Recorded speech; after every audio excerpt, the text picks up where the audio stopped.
क्या आप जानते हैं कि हवन कुंड में आहुति डालते समय हम स्वाहा क्यों बोलते हैं? अगर आप यह एक शब्द न बोलें तो साक्षात त्रिदेव भी आपकी दी हुई आहुति नहीं खा सकते। आखिर कौन है ये देवी स्वाहा, जिनके बिना पूरा का पूरा स्वर्ग भूख से तड़प कर मरने वाला था? यह ब्रह्मांड का वो समय था जब सृष्टि बस बनी ही थी। जरा कल्पना कीजिए, धरती पर हजारों आर्ष मुनि बैठे हैं, अग्नि की लपटें आसमान छू रही हैं, मंत्रों की गूंज से दिशाएं कांप रही हैं और हजारों किलो घी और अन्न आहुति दिया जा रहा है। लेकिन आसमान के ऊपर स्वर्ग में सन्नाटा पसरा था। देवराज इंद्र का मुकुट झुक गया था। देवताओं के चेहरों का चमकता हुआ तेज राख में बदल रहा था। धरती से दी जा रही करोड़ों आहुतियों में से एक निवाला भी देवताओं के होंठों तक नहीं पहुंच रहा था। बिना अन्न और ऊर्जा के देवता तड़पने लगे, उनकी शक्तियां टूटने लगीं और खूंखार असुरों ने स्वर्ग को घेरना शुरू कर दिया। ऐसा लगा जैसे देवताओं का अंत अब निश्चित है। भूख से कांपते और बिलखते हुए देवता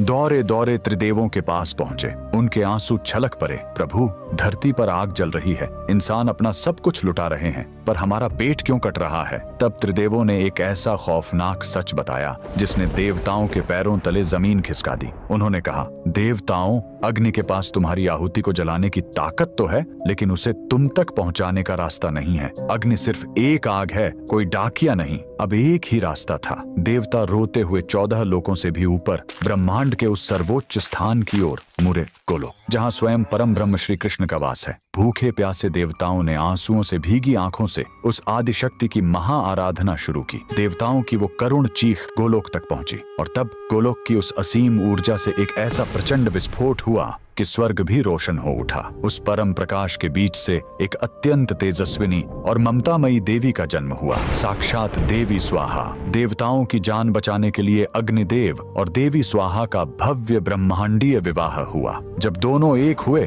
तो गोलोक से परम ब्रह्म की एक ऐसी गूंज उठी जिसने ब्रह्मांड का संविधान लिख दिया। उद्घोष हुआ, आज से धरती पर जलने वाली कोई भी आग, कोई भी हवन तब तक अधूरा है जब तक इंसान आहुति देते हुए स्वाहा नहीं पुकारेगा। स्वाहा कोई साधारण शब्द नहीं है, ये वो ममतामयी माँ है जो आग में जलते हुए उस अन्न को अपने आंचल में छिपाकर सीधे देवताओं के मुंह में निवाले की तरह डालती है। ये स्वर्ग का